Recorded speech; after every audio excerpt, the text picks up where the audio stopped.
Pour créer une image interactive, dans votre compte, vous cliquez sur Créer un Geniali et ensuite vous avez Image interactive. Je vous conseille cependant de choisir Présentation pour avoir plus de place et pour pouvoir ajouter des éléments en plus de votre image. Vous descendez tout en bas, vous choisissez Présentation, Création vierge. Vous patientez le temps que l'éditeur s'ouvre, voilà c'est fait. Ici c'est notre zone de travail. Des éléments indésirables, clic gauche enfoncé pour tout sélectionner et ensuite on supprime, voilà qui est fait. On va tout de suite mettre un titre, on clique ici et par exemple on va travailler sur la liberté guidant le peuple de Delacroix. Ici remarquez que je ne clique sur rien, tout se sauvegarde automatiquement. Ensuite on va mettre un fond de couleur par exemple, il suffit de cliquer ici et ensuite d'aller dans le nuancier notamment pour l'éclaircir afin d'avoir quelque chose de lisible. Vous pouvez également insérer une image en guise de fond, mais attention à ne pas choisir un fond trop foncé. Ici on vous propose également des images libres dans la galerie. On va voir tout de suite comment insérer une image, on clique sur image et on va cliquer ici.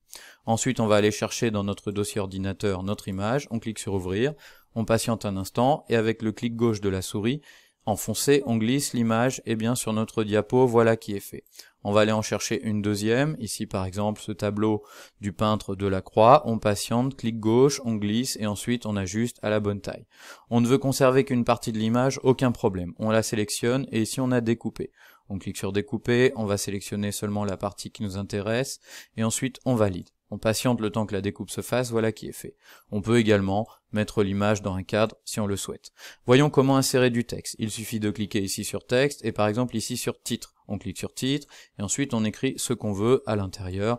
Par exemple ici Eugène Delacroix, le nom du peintre, voilà qui est fait. Ensuite je sélectionne mon texte et j'ai accès à tous les éléments de mise en forme classique, changement de couleur, changement de police de caractère, etc. et je mets l'image, voici. Voyons comment maintenant rajouter des puces interactives sur notre image. On va cliquer sur éléments interactifs et ici on nous propose tout un tas de puces. On peut cliquer sur voir plus pour avoir l'étendue des propositions. Ensuite vous choisissez celle que vous voulez, celle-ci par exemple, et toujours pareil, clic gauche, vous la glissez, vous pouvez l'agrandir, la rétrécir, également modifier la couleur. Voilà qui est fait. Ensuite, vous la placez à l'endroit souhaité. Vous pouvez analyser tous les éléments de votre image. Ici, par exemple, Notre-Dame de Paris.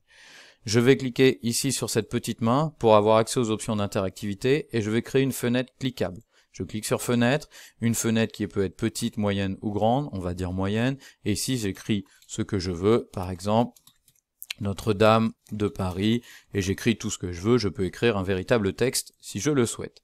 Ici j'ai à nouveau accès aux options de mise en forme du texte, voilà qui est fait, ok. Remarquez que dans votre fenêtre, vous pouvez également insérer un lien vers un site internet, une image, voire même une vidéo. On va voir le cas d'une image.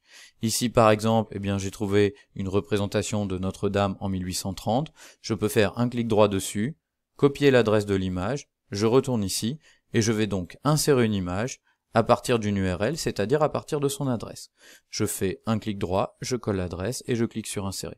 Je patiente le temps du téléchargement, voilà qui est fait. Ensuite, je peux indiquer une légende, Notre-Dame, etc., etc. Et très intéressant, je peux également mettre la source. Ici, par exemple, la source de cette image, c'est Wikipédia. Je vais copier le lien. Je retourne ici, je sélectionne mon image et ici dans le lien, je vais coller la source de mon image et je clique sur insérer, voilà qui est fait. Remarquez que vous pouvez également insérer une image en allant la télécharger depuis votre ordinateur. Voilà, deux manières donc de faire. Ensuite, une fois que c'est fait, vous cliquez sur sauvegarder. On va voir maintenant comment insérer par exemple une vidéo. Ici par exemple, j'ai trouvé une vidéo intéressante qui présente le contexte de ce qui s'est passé lors de la révolution de 1830, je clique, je récupère l'adresse et je retourne ici. Je vais insérer à nouveau une puce, celle-ci par exemple, je clique là, voilà, et je vais mettre ma puce ici. Et je vais ouvrir par exemple une nouvelle fenêtre, voilà, et à l'intérieur de cette fenêtre, je vais simplement mettre ma vidéo. Je clique sur insérer la vidéo, je fais un clic droit, je colle, je clique sur insérer, je patiente. La vidéo est téléchargée, il me suffit de sauvegarder. On va voir également comment insérer des légendes, c'est-à-dire des éléments qui ne sont pas nécessairement cliquables, mais juste lorsque la souris passe dessus, elles apparaissent. Il vous suffit pour cela, par exemple, de récupérer une puce, comme ceci, de l'ouvrir également, d'en modifier la couleur, comme cela, de la mettre où vous voulez, et ensuite de cliquer à nouveau sur la petite main, interactivité, et cette fois on va créer une étiquette. On clique sur étiquette, on écrit par exemple qu'il s'agit du drapeau tricolore. On peut ensuite mettre en gras, augmenter la police, etc. Toujours la même chose, on clique sur sauvegarder.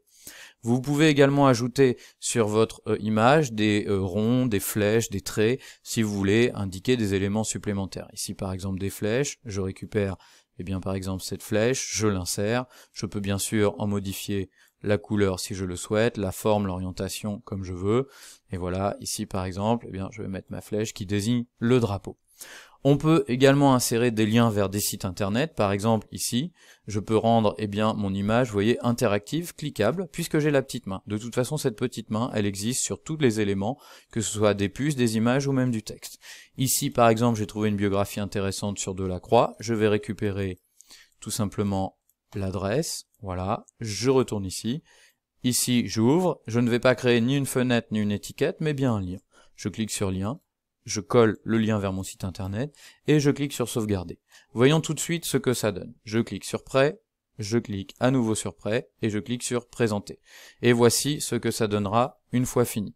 Vous avez ici, votre fenêtre qui s'ouvre lorsque vous cliquez, ici votre étiquette qui apparaît lorsque vous déplacez la souris, ici, une fenêtre avec à l'intérieur votre vidéo que l'on peut donc regarder comme ceci. On peut d'ailleurs la placer ici en plein écran.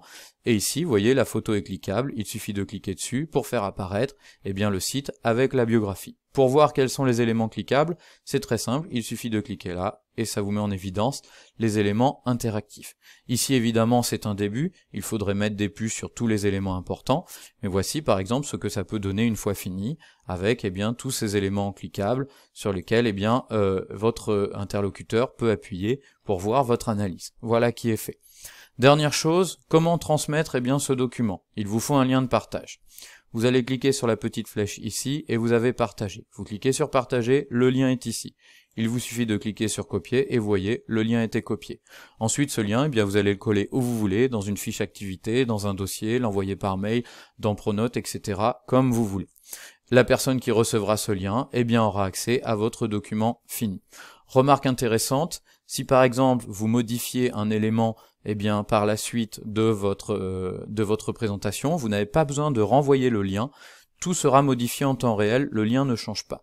Ici par exemple, vous avez oublié une puce, vous pouvez sélectionner celle-là, décider de faire un copier, et ensuite un coller de la puce. Parfois, ça ne marche qu'avec un CTRL-V, donc c'est ce que je vais faire, CTRL-V, et ensuite cette puce, je la déplace pour l'ouvrir et modifier les éléments, voilà, indiquer ici par exemple qu'il s'agit d'un bourgeois, etc., sauvegarder, je n'ai pas besoin de renvoyer le lien, tout est mis à jour automatiquement. Je peux sortir en cliquant ici, et dans mon compte Geniali, dans mes créations, j'ai bien ma liberté guidant le peuple, il me suffit de cliquer ici pour l'éditer, l'ouvrir et la modifier à nouveau. Ici, si je veux m'en débarrasser, éliminer. Voilà, vous savez tout, maintenant c'est à vous de jouer.